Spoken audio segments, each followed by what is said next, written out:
What is going on, YouTube? PPS back. It's past the prop time. It is college basketball NBA edition here today. We're coming at you guys. 10-game NBA slate. Obviously, we have our Sweet 16 spots for today. Joined as always by my guy Stu. How you doing, man? I'm doing great, man. We're coming off of a great past the prop show, 7-0 in our last outing with our guy Joe as the guest. So when the vibes are good like this, just got to keep it going, find some more spots. Obviously, 10-game NBA slate. We got the second round of the Sweet 16 games. It's a great day to be a sports bettor, and I think we've got some great plays today.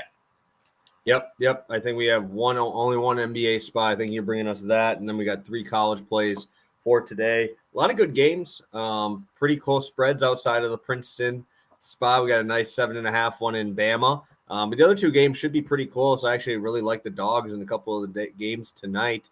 But as always, if you guys could hit that like button, make sure we're getting all you guys in here, give you guys a little bit of time before we get into it today. So we can do a quick recap for the 10 of you guys that are in here in the first minute or so.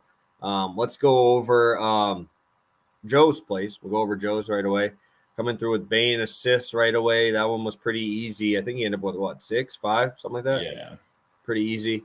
Bam stayed under the rebounds again. That was a little sweaty though, right? Yeah. I think he had 7 or 8. Yeah, no, that one was up till the end right there, but I'm glad I tailed that one pretty heavy. So I was glad it went through right there. I love fading Bam. AD, and that one was a little sweaty as well, coming down to the free throws at the end. I know we were messaging about that one because, that was a little nerve-wracking there on the AD side. Another one that was a little nervous was this Vanderbilt one. Little dunk at the end, trying to make it close, dude.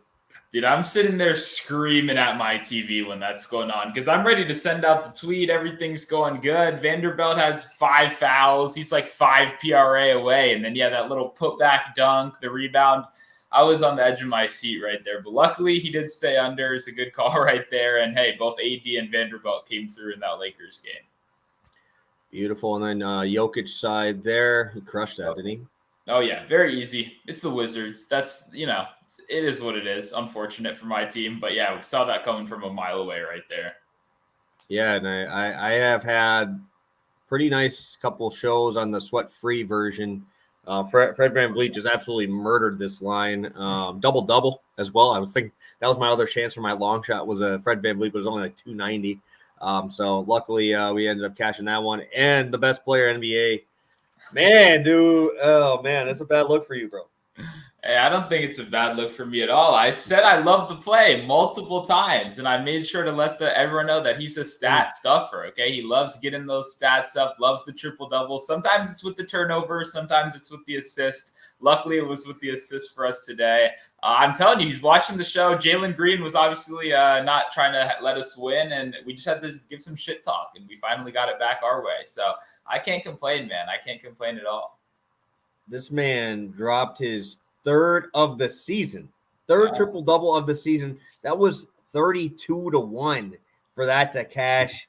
Yeah. This made it easy. But I remember talking about rebounds specifically. Ended up cashing the rebounds first. He ended up having 10 rebounds before he even had the 10 assists, which was awesome to see. But, I mean, he definitely a fan of the show there for sure because dude absolutely smashed both of those numbers. Yeah, no, that was very funny. It was pretty much a first half triple-double and Kevin Porter Jr. So, maybe I'll lay off on the shit talk in the future. Maybe not. Maybe it fires him up. I don't know. But maybe it's just the thought of being on the Shanghai Sharks next year. Got to get those stats in right there. I mean, maybe you said Beal over there. Fucker can't even play. Yeah. No, better over there. One. If you parlayed this, you should have gotten paid out the minus 360 for KCP to get 1 steal because DraftKings doesn't void the parlays. They do that, but and then Davis did not come through, I believe, right? 28, 27, something like that. Oh, yeah, that's an interesting idea. I don't know if you read that from Joel, just do a live only pick. Yeah, I mean, that might be something that we come up with in the future. Obviously, I think that might work a little better at baseball, just because we kind of have it early in the day and we can get it out kind of relatively quick. It's just right now, dude, my schedule is fucked up right now. It's so I don't even know if I'll be able to DM everybody in there just because it's kind of crazy, kind of kind of wild right now. It's a busy time. But yeah, full on sweep. Can't really ask for much more than that. And I think we ended up with what, plus 550. You would have parlayed those together. We would have had a pretty nice payout there. But yeah, it was a hell of a show. Hell of a show. Yeah, no, you can't really ask for much better than that. Obviously, it's kind of funny. We've had some good guests recently, and the good guests have brought us some good vibes. So we'll have to keep that in mind. Hopefully, grab another couple people maybe next week after that, and keep it going. For sure, for sure. All right, let's get it going. We got 20 people in here in the first 6.5 minutes. We appreciate you guys jumping in on your Friday. Stu, I'm just going to throw it over to you because you're the only guy with NBA stuff here. So I want to make sure that you get that one in because I have absolutely zero take on any NBA today because I have not looked at any of it. Sounds good. I'll be starting off with Denny Avdia. It's 21.5 points plus rebounds, not assists right here. And it's minus 125. Might have been my bad in the pre-show communication right there. Unfortunately, I picked the one day of the year to bet on Denny Avdia where he's actually popular. Even our guy, Prop Bet Guy, was posting him. And I mean, this is just weird to me as a guy that I've been degenerately betting on for the past 2.5 seasons.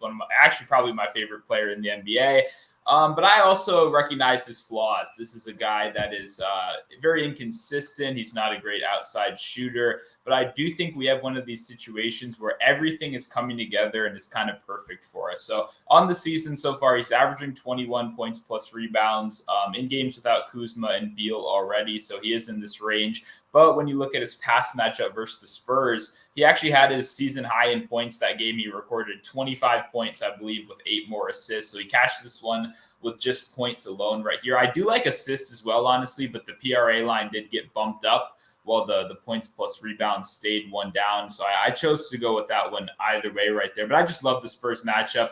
This is going to be a very minimal defense. It's two young teams that are going to be throwing a lot of young guys out there. We already know the Spurs aren't playing for anything, and we can kind of tell with Beal being mysteriously not playing with a knee injury that wasn't evident to anybody, and then Kyle Kuzma showing apparently no interest, I guess, in playing for the rest of the season. He's got a contract coming up as well. Washington's playing the young guys. So we got the young guys. We're going to see Denny. We're going to see Kisper. Even your guy, Johnny Davis, is going to be getting some minutes. So he had a couple good games, but I mean, it was blowouts, but yeah. He's in there.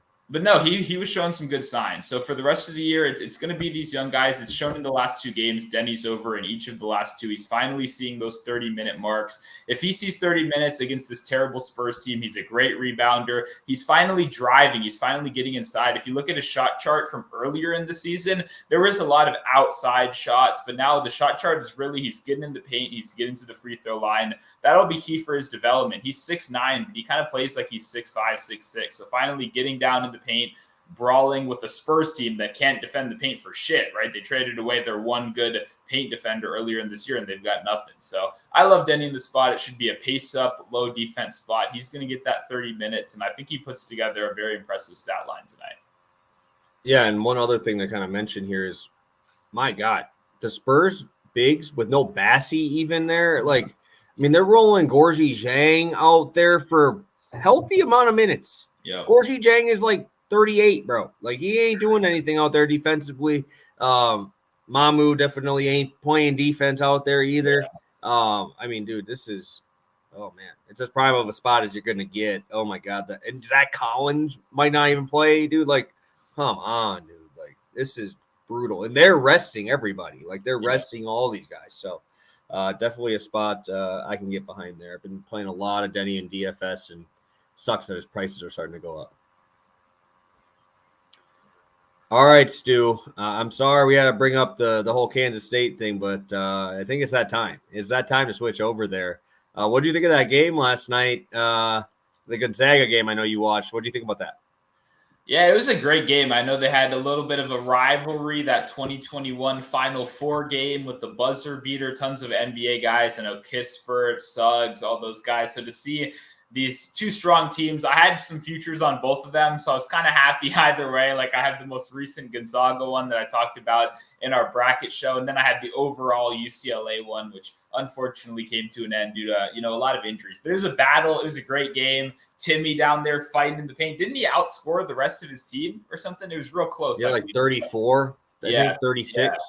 It was something crazy like that. And then obviously that last shot at the end, beautiful play design. Guy pulls up with absolute confidence, 100%, and knocks that huge shot down. It's a great game. I very much enjoyed it.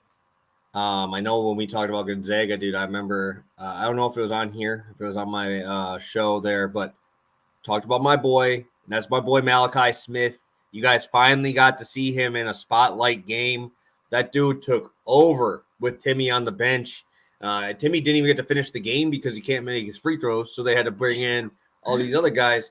Malachi Smith, dude, he's a 20-plus point per game scorer for Chattanooga last year. Dude is an absolute stud. He was Conference Player of the Year. He was pretty much everything that Timmy was this year for the West Coast Conference. He was that in the Southern Conference last year, so it was really, really cool to see him get his shine there. And talk about shine. What about my boy Jalen Noel?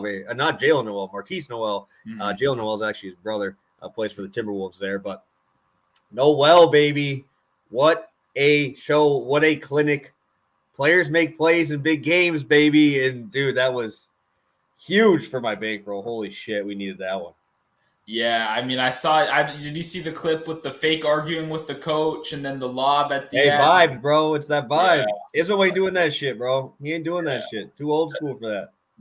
I don't know, to see that in such a big moment was crazy to me. You know, that kind of the balls to pull out a play like that was definitely dope. I told you before the show, I unfortunately was, balling out in a rec league tournament. So I was playing basketball. I missed the early games. I saw it went to OT. I wish I obviously would have been able to see the whole thing. It looked like a battle the whole time. It looked like a very good game. But yeah, you were right. I mean, my Michigan State Spartans, unfortunately, Izzo wasn't making shots, like you said, players make the shots, not the coaches. So very unfortunate, but it was a good game. I'm glad you cashed a bunch of money because I know you've been all over Kansas State. Yeah, I've been there from the beginning, man. I had that bet in if you guys watch the bracket breakdowns, my sleeper, I said to the Elite Eight was Kansas State. That was a plus 500 ticket. We ended up cashing that one.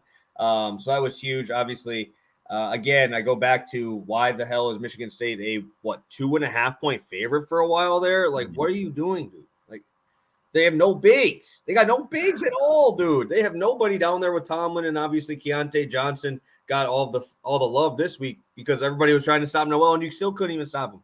19 assists, 20 points, dude. What an epic performance. I saw a lot of people on the under, and it's tough because he's in the whole game. The dude does not get the ball out of his hands. Dude, pull up from 40. He'll pull up from the logo, dude. It don't even matter. It's just such fun basketball to watch. And I'm really, really excited to see them hopefully make that run into the Final Four. Did I lose you there for a second? Yeah, you did for a sec. I heard run to the Final Four.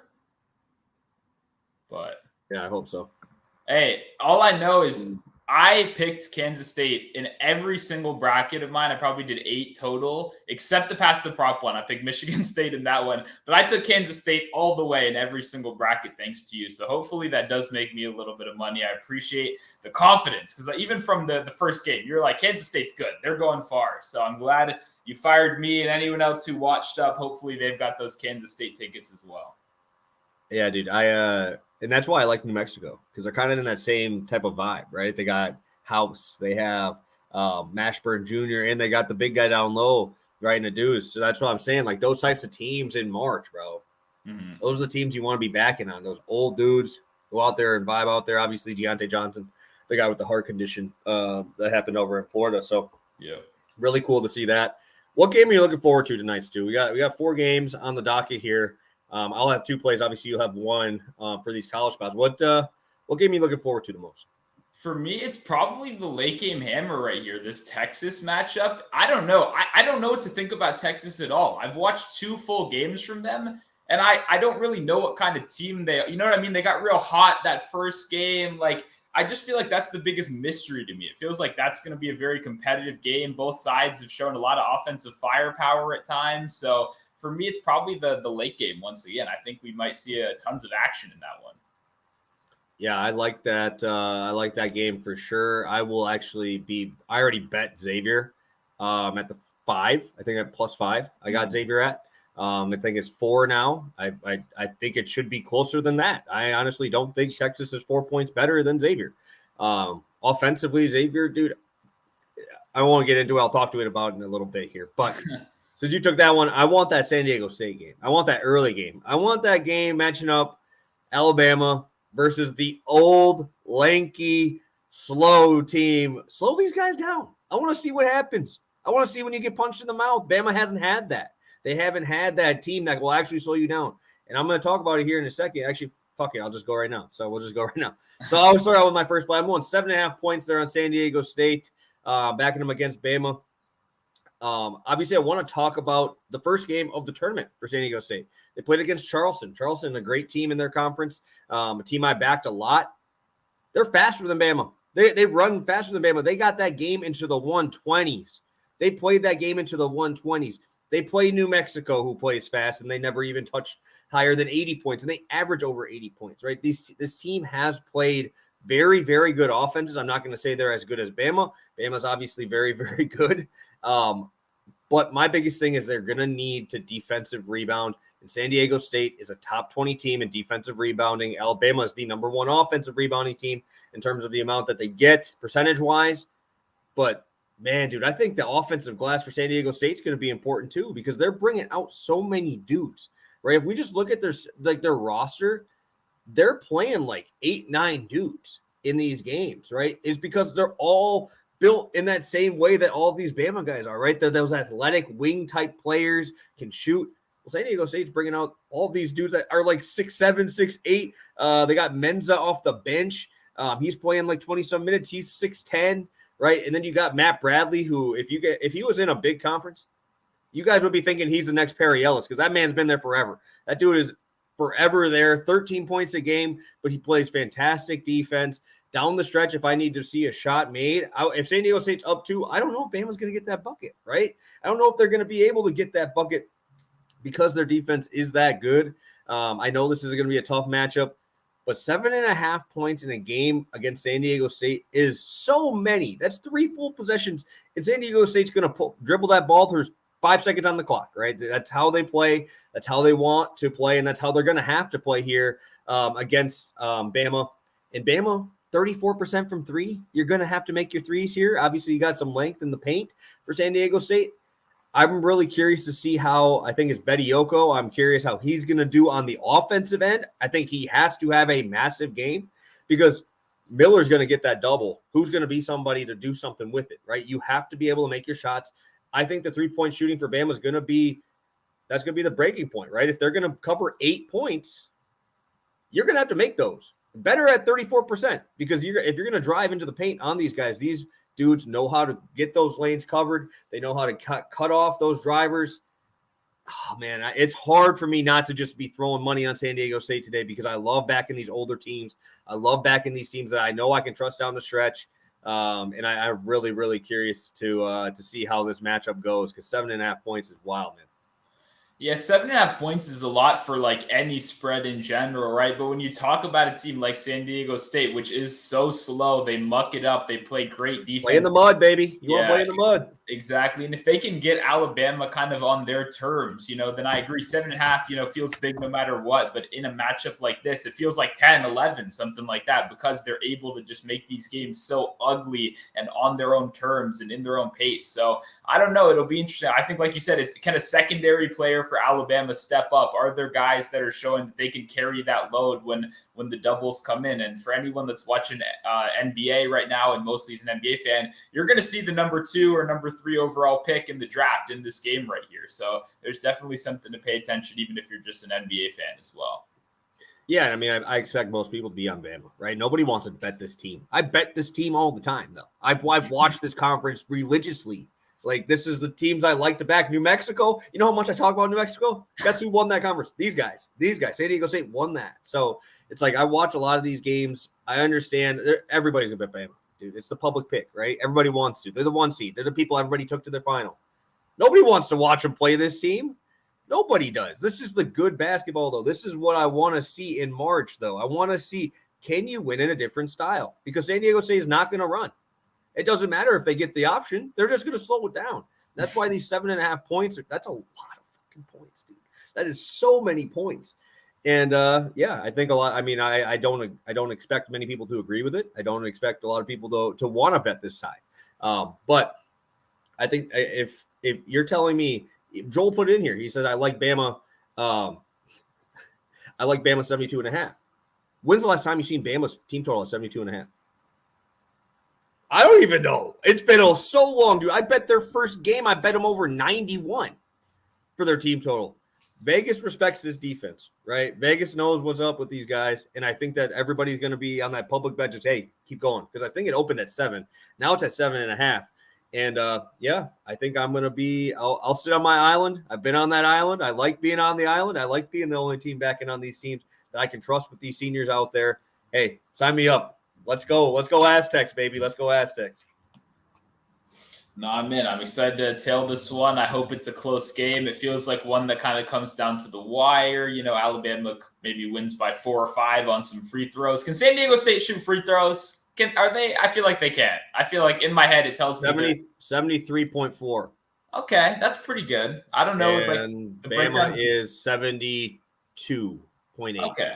That's good. I like to see that because, when you get these lengthy, athletic, 6'9", 6'7" guys that switch on every position on defense, I always worry that those guys are always the guys that score 7 points a game and shoot 61% from free throw. But that's good to hear that they're the better shooting team just by a little, but than Alabama. That's good to see. Yeah, and I want to check this one last thing here because I'm looking here. Throughout the season, San Diego State had 8 dudes that had played 20-plus minutes in these games. And I'm really curious to see if they're going to go short because if they do, San Diego State ain't shooting that many threes. They don't want to shoot that many threes. So I'm curious if foul trouble does come into play, right? I mean, we look at here, I think they have 1, 2, 3, 4, 5, 6 dudes that they played 20 minutes in these games. And obviously, anybody going to talk about Miller's groin either, dude? Groin injury is not something that goes away. We just saw Sasser sit for how long? Mm-hmm. And that's, dude, a groin is shitty. I had a groin injury. That shit lasted me 4 weeks. That thing sucks. So, I mean, that's another thing. If you're giving me Brandon Miller limited, if that even happens, I would take this down to 3.5, right? I mean, if you take Miller off the court, right, that's coming down to Quinterly, it's coming down to Bedioko, and I mean, they're just not that deep, right? But obviously they're very, very good with the starters. So I get it. I understand. Hey, back Bama if you want. I'll be on that other side sitting there and waving my flag with Kansas State sitting right here. And hopefully we're sitting with the Aztecs on the left side, rolling with these boys. So let's see a little mucky game. Let's see a little Bucks Celtics type of game here, huh? That'll be fun. Hey, man, I'm all for it. I'm all for it if it covers our spread right here, baby. All right, let's head to yours. A guy I love to back. I'm happy that you're backing him, and hopefully he can come through for us on this one. Yeah, no, Baylor Shireman to knock down 2 threes and Creighton money line -110. I think it's only on DraftKings right now. I don't think FanDuel has their props up yet, but they have actually been posting props. So shout out to FanDuel for that too. I don't even mind a little bit of a ladder on the threes as well too if you want to. We were both burned by that before. I don't know if anyone that was in our spaces, we did bet on him, and I believe the first round of the action, and he had his foot on the line on the final 3 of the game or whatever. It counted as a 2, and we just missed our little plus money spot right there. But the thing I love the most about this is the volume so far in each of his last games. He's taken 7 and 8 threes, hasn't been very efficient so far, not really finding his mark. It always feels like he's knocking down one early in the first quarter, and then he knocks another. He gets kind of hot and cold throughout the game, but he'll definitely run you a stretch where maybe he goes 0 for 2, 0 for 3 during a quarter. But I love the volume. 7 of his 8 shots in the last game were all from 3, and then 8 of his 12 shots in the game prior were from 3. So we know what this guy's doing. He's clearly their plan of attack from the outside, especially with a team that, may not be used to guarding a team with as many weapons as Creighton. They're probably going to have to throw some doubles at guys like Kalkbrenner down in the paint. And that opens up more threes for us right here. So I think the volume should be pretty good. And Creighton's really impressed me so far, obviously. I mean, I think have you heard a single person on the other side? It doesn't feel like this is it feels like this is the one blowout of the day. We had one blowout yesterday. I don't know. It feels like this is the blowout of the day. I like Creighton. I'm going to keep backing. I'm going to keep it going. Princeton is actually the second most bet ticket at +10. I did look at that. I saw somebody post the most bet tickets, and the +10 is it's already down to 9.5 now. So I mean, do I think that matters for a money line bet? Absolutely not. I really don't know how it happens, but I guess I don't know why Princeton or FAU made this happen either. So, I mean, it's March. This is what makes it great. But also your best player is a big, having to go up against a guy who's 5 inches bigger and can actually shoot threes. Kalkbrenner hit 2 threes in their last game, which was really cool to see that guy set back and do some stuff from the outside as well. But yeah, Prince is going to need to shoot extremely, extremely well in this one because, I mean, I think Creighton's going to just score at will on these guys. I mean, Shireman, you got Nebhard. I mean, there's a lot of dudes out there that have the ability to score, and I'm curious to see how they do. I'm very curious to see how Princeton handles it because, I mean, we've seen Princeton come out hot in these games. So, I mean, this could also be a live one if you're really that nervous about it because, I mean, Creighton is the experienced team. They got a team that's been there before. So I'm curious to see this one. I think 9.5, though, is a pretty – I mean, I feel like it's a pretty fair spread. I don't think it should be any closer than that. Yeah, no, I mean, it's interesting. We'll see what happens, obviously. I was very impressed with Creighton, especially in that Baylor matchup. They've looked very strong so far. I like that they have 3 different weapons that can get the job done if one's kind of lacking, especially with Nemhard showing up last game when he dropped 30 or something like that. Something like that. Yeah. And then they had a 28-point Kalkbrenner game right against NC State. So. Yep. Love it. And I'm going to the kind of that same vibe you were going with a guy who's burned us, right? And this guy burned me. And I get it. I understand it. But I'm going back. Sule, I think is how you say it. Sule Boom. Absolutely love this dude. I love the volume of this guy. And let's kind of talk about this game. I like Xavier. I like them. Like I said at the beginning, I really like them. Talk about weapons. Is there any team left in this tournament that has as many quality weapons as Xavier? Right? I mean, Xavier's rolling out there with Nunji, Colby Jones, 15. Sule Boom is 16.5 per game. And then out of nowhere, Kunkel decides to just be Steph Curry and hit everything. The dude hit 5 threes, 5 for 5 in the first half last game. So it's like there's so many different weapons. But what I like about Boom is obviously the volume. I love the minutes that he's playing. But this dude just scored in that last game. He scored 14, and I had his over in that game, and that was the one I'm talking about that he screwed me. He scored 14 points and I think made 3 field goals, 3 for 13. 1 for 7 from deep. But this is their free throw guy. It's this guy. This guy shoots 89% or 87% from the line. Actually, let me get this right. I think it's 87. We'll round up. We'll round up here. 87%. 86-8. So he got all those free throws. He went 7 for 8 from the free throw line. So if this game does stay close and we do see those free throws down the stretch and Xavier does, hopefully, where is winning in this game down the stretch, he's going to be the guy, right? He's going to be the guy that's going to get the opportunities at the line. And there's got to be some positive regression to his 3-point shooting. This guy shoots 41% from 3. 41% from 3, 1 for 5, right? 1 for 12. And if you go back even further, he's 1 for 17 when he played Marquette. And this guy's still shooting 40% from 3. That's how good this guy was throughout the season. And I'm really curious to see how Texas really defends these guys because in their last game, right, you had to worry about one dude. You had to worry about one guy, and that was Pickett. Right, and they did a very good job on him. But are they going to put their top guy, Disu? Are they going to put Disu on Nunji? Because if you put him down there, right, that's going to be a positive matchup. That's a 4 or 5 inch difference, right? You have that. Then you also have Colby Jones, who's been fantastic. You have Boom, and you have Nunkel, who now is hitting everything. So it's like they're the number 1 team in assists in the country. They're playing fast. And Texas, I mean, Texas hasn't really had to deal with that much so far, right? They Penn State, I mean, they were Pickett and they were Funk, right? Funk was making all of those shots. And Funk had open looks. He had a lot of open looks. He just couldn't make them. 2 for 10 in that game. That's a completely different game if he's making those open shots because there was probably 4 or 5 of those that he made in the first one that he completely just bricked in the second game. So Xavier's one of the top 3-point shooting teams. I think that's obviously extremely important, seeing as Texas allows 33%. Xavier's shooting 40% as a team from the deep. So Boom is actually only 1 percentage point higher than their whole team. So they're just bringing out dudes who can shoot. You're going to double team Nunji because he's 4 or 5 inches bigger than everybody you got. If you double down, kickouts, hit threes, I think Boom's going to be the biggest factor here because people are forgetting about him because Colby Jones has had a huge game. Nunji has had a huge game. Tunkel's had a good game. Where's Boom? I think this is the game.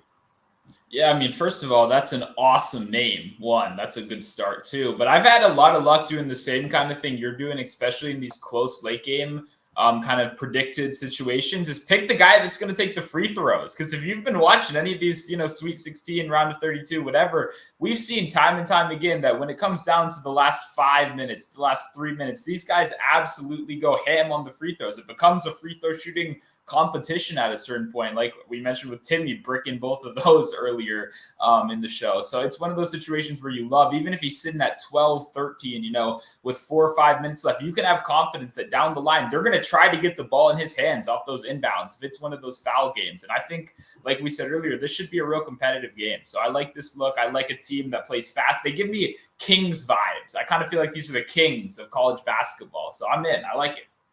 Yeah, just so many different guys who can shoot. And I mean, you can look at like the defensive metrics, and Xavier's not going to look great because they play so fast and they want to run and they want to get you in that type of game. Will Texas want to muck it up? I've seen them play fast, but I would love them. I would love them to play into the 80s, because if they play it into the 80s, that is where Xavier wants to be. So there's just so many weapons on that Xavier team. I was looking through it. I'm like, imagine if Fremantle didn't get hurt. Jesus Christ. Like, what are you going to do against this team? You bring in Nunji off the bench, a 7-footer off the bench, dude. Like, oh my God. Like, such a big injury, but I mean, so many good players on that Xavier team. And I understand Texas is nice, and they have Timmy Allen, who I really do like. They have Carr from Minnesota, who I really like. But when it comes down to it, like I said, the amount of dudes that they have and the amount of threes that they can hit, I mean, you can do that swing pass all the way around, and every single one of those guys is shooting 38 plus. Like, you can't really talk about that with any other team. Like, you got a couple shooters like Funk, where they just had to worry about one dude. Mm-hmm. But all right, we'll kick it to another guy who shoots 40%. All right, that's fine. So I'm excited. I think that I like both those games obviously the most. But Houston, 7.5 point favorite. Oh man, there's a lot. Oh man, 4 games only, but a lot of stuff to talk about in these ones. Yeah, somebody asked if you had to pick a spread for the Houston-Miami game. Which side are you thinking? Oh shit. I think that's like the most fair line. In a game like that, I always lean with the dog. I always lean with the dog, even though I do think Houston is a better team. It's just I want to know Sasser's. I want to know how Sasser's doing. Is he going to play full? I know he was on the bike for like half the game last time. It's just Houston is such a good offensive rebounding team. Mm-hmm. Can Miami keep them off the glass? They're top 100. I think they're 60th in the country in defensive rebounding. It's just no one really does it like Houston does it, and that's what makes it hard, right? Because you only get one shot. Houston's going to defensive rebound. Are you going to make those threes? Are you going to be able to make it? Obviously, Isaiah Wong is a stud, but they're very, very efficient. Top 20 in 2-point shooting, top 50 in 3-point shooting, and then absolutely elite free throw shooting team. So I lean with Miami just because if it comes down to it down the stretch, we just talked about free throws.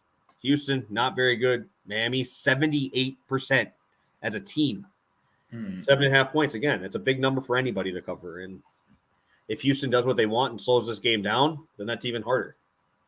Yeah, for me, I was really big on Houston last round because Auburn can't shoot threes. So I just didn't see a meaningful path for victory because they can't shoot threes, right? Mm-hmm. So the spread feels way less comfortable because we kind of talked about it. Houston also wants to muck up these games. They, like you said, play on the boards, play good defense. It gets real ugly there too. So I don't love being on the 7.5 side for the team that plays that more ugly style of basketball. But I don't have a good read on Miami at all. So I picked against them last round at Indiana. We talked about that. I took Indiana in both of my brackets.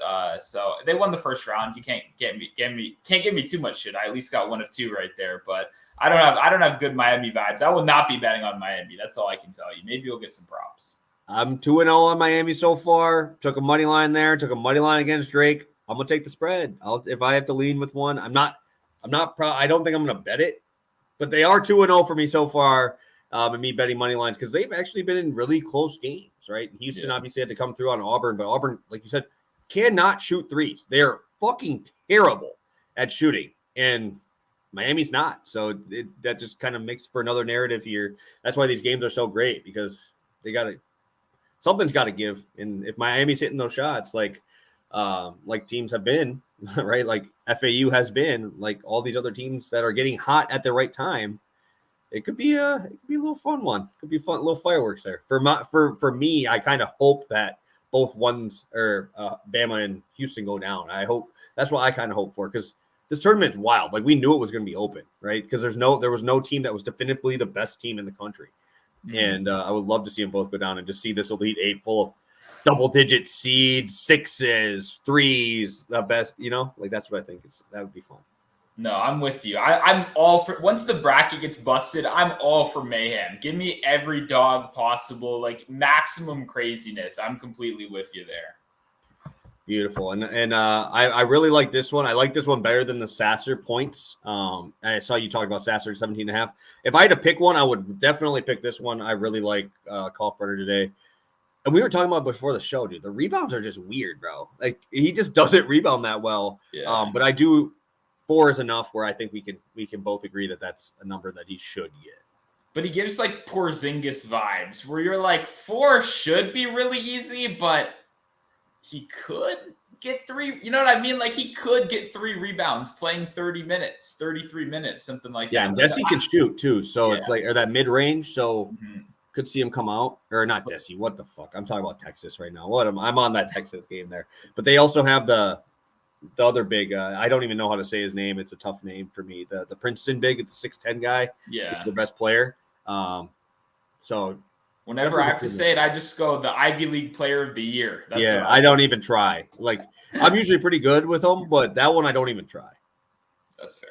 That one's even out of my range of one trying to come through. So I think that's all of our picks. If you guys have any questions, drop them in there quick. We will get to them here. But let's recap. Let's get a quick recap going. Sounds good. Start out with Denny Avdia over 21.5 points plus rebounds, minus 125 over on Caesars and BetMGM. Then we went to college basketball. We're going Baylor Shireman to knock down 2 threes. Creighton moneyline minus 110 over on DraftKings. Beautiful. I'll be doing 2 college spots. I'm going to be on San Diego State plus the 7.5 points against Bama tonight.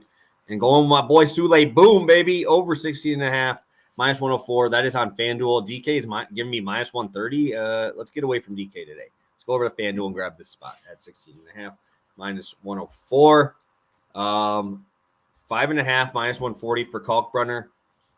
It should happen, but dude, like you said, like I took Porzingis points, rebounds in one of their games because I knew he'd be down there. That's like the only reason. There's, I think he has like a couple threes in this game log of his last 10, a couple 4s, and then obviously a couple 8s and 9s throughout. But yeah, this is a tough read, bro. Tough read on this one. And it shouldn't be. This dude's 7 feet tall. Like Yeah, it's visually a little confusing to see the 7-footer, end with 3-4 rebounds. But it's not that, like I said, that 4 should be very doable, right? Like throughout the course of a game, we do think he gets to 4 most of the time, just not quite as much of a lock as you might think it is for like a 7-footer, For sure. Well, Stu, what do you got for the people here? Before we head out? Yeah, I will say tons more stuff. I mean, the NBA, there's so many like lines that are still missing right now. But I do think that means we'll get some kind of crazy young guys, some, lesser known long shots later today. So make sure to be looking out over on Twitter. And yeah, I mean, go check out our MLB show if you're following us on Twitter. We did it with John Legeza over on Mayo Media Network. Obviously, definitely leave some love over there. We very much enjoyed making that video. I thought it was a very fun MLB futures. I feel like that'll serve. We might do one more future show, but I feel like that'll serve as kind of the Pass the Prop futures show, right? Kind of thing. Because that's pretty much what we were doing. We were giving out our favorite bets. So had a lot of fun over there. And yeah, definitely check that out. Yeah, no, that was fun. Definitely a fun spot to talk about. Obviously, we had some pretty big numbers in there for our long shot. So definitely some cool spots there. I completely forgot, Stu, that I know you have a long shot in NBA. Mm-hmm. Let's let you talk about yours because I don't even know what you got.